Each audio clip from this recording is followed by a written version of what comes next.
लखतर एक तहसील है जिला सुरेंद्रनगर की, वहां के एक पंडित जी, उनके यहाँ कुआं था पूर्वजों का बनवाया हुआ,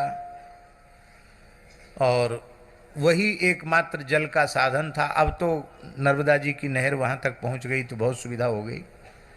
एकमात्र महाराज जी जल का साधन वही था, उस कुएं से लोग जल लेते थे। वो कुएं का जल बिगड़ गया, एकदम खारा और कड़ुआ हो गया।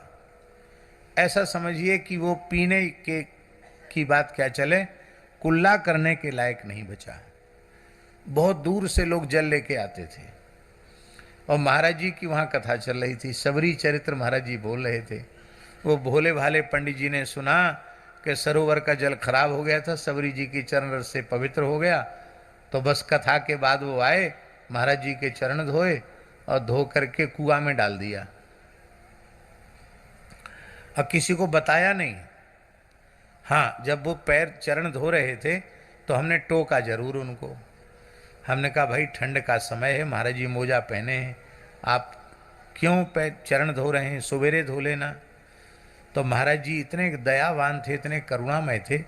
महाराज जी बोले धोने वाले को परेशानी नहीं और धुलाने वाले को परेशानी नहीं हो रही है, धोने वाले धुलाने वाले दोनों को ही परेशान, आपको क्या परेशानी हो रही है।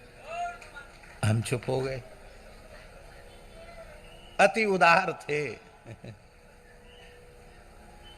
और वो पंडित जी ने रात को जल छोड़ा और सवेरे उसका परीक्षण किया, टेस्ट किया कि देखें इसका कितना पानी बदला।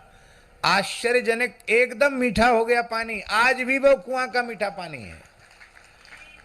ये संत चरणामृत की महिमा है। हमने जब कहा, बड़ी भीड़ लगने लग गई। महाराज जी बोले झूठी बातों का प्रचार प्रसार मत करो, हमें ये बातें प्रिय नहीं लगती हैं। मेरे पाँव की इतनी महिमा है, हमें पता होता तो हमने कुछ इससे लाभ कमा लिया होता।